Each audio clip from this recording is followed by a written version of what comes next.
On va découvrir maintenant comment deux autres figures de l'extrême droite antisémite tentent d'infiltrer les Gilets jaunes depuis le tout début du mouvement. Au troisième samedi de manifestation, des scènes d'émeutes autour de l'Arc de Triomphe. On a vu un peu dès ce troisième acte le fait que les groupuscules d'extrême droite et d'extrême gauche essayent de prendre le pas sur la mobilisation ou en tout cas de la diriger vers une plus grande violence sur le terrain. L'homme au drapeau, c'est Hervé Ryssen, figure de l'extrême droite antisémite, auteur de l'ouvrage La mafia juive. Le 1er décembre, il fait la une de Paris Match par accident. Autre figure de l'ultra-droite, Yvan Benedetti enfile lui aussi le gilet jaune. Vous êtes au service de la justice, pas des voyous qui nous dirigent. Laissez-nous passer, les gars, laissez-nous passer. Tout ce qui est force d'extrême droite, comme Yvan Benedetti, on y en a aussi tout ce qui est lié à égalité-réconciliation, la mouvance Soral, a essayé depuis le début de s'approprier le mouvement. Il y a un mois, il rassemble 500 militants en région parisienne.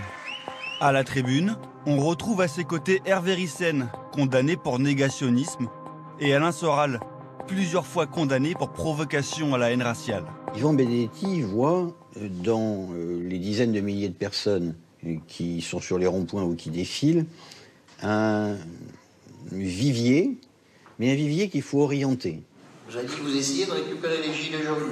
Non, nous ne récupérons pas les gilets jaunes. Les gilets jaunes, ils sont ni de droite ni de gauche. Ils sont au-delà de la droite, au-delà de la gauche. C'est notre peuple qui se réveille. Notre peuple qui est en souffrance. Notre peuple qui n'en peut plus. Cette révolte est une révolte nationale, profondément nationale. C'est un mouvement de Français blancs, des campagnes, périurbains. Donc tout ça dénote que c'est un mouvement profondément national. Ce soir-là, Yvan Benedetti dévoile sa stratégie. Voilà. Notre peuple qui n'en peut plus d'être asservi par ce régime des banksters. Mais il convient d'aiguillonner le mouvement, d'orienter le mouvement. Fantasme commun de toutes ces figures de l'ultra-droite, le complot juif. Sur Sarkozy, c'était Pérol, gérant associé de la banque Rothschild. Dans le même bureau, Macron, gérant associé de la banque de droite ou de gauche, en France, depuis Pompidou, la politique est menée par la banque.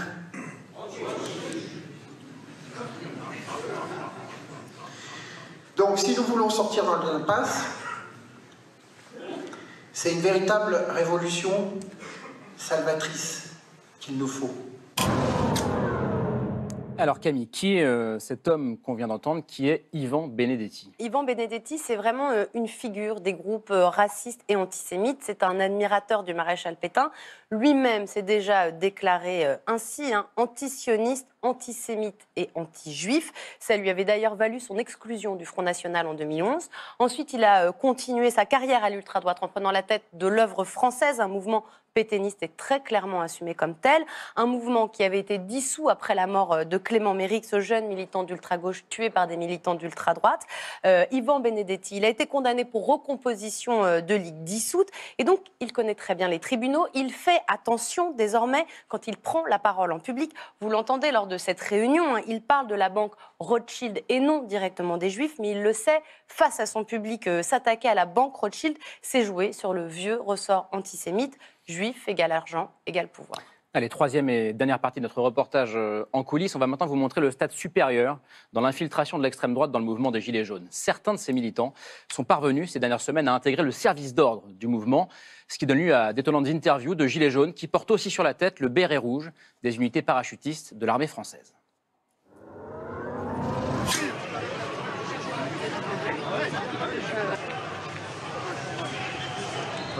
Dans les manifestations depuis la semaine dernière sont déposées, donc on a l'obligation d'avoir un service d'ordre interne.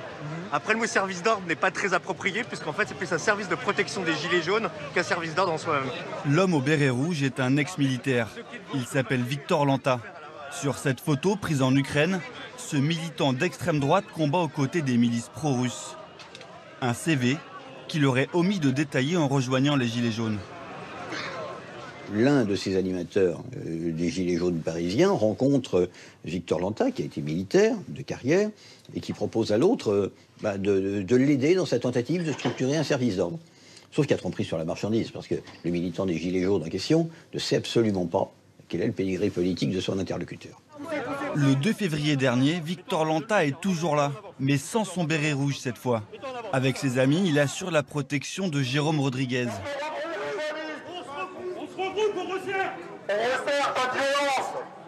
Joint au téléphone cette semaine, Jérôme Rodriguez l'assume. Tout le monde est bienvenu chez les Gilets jaunes.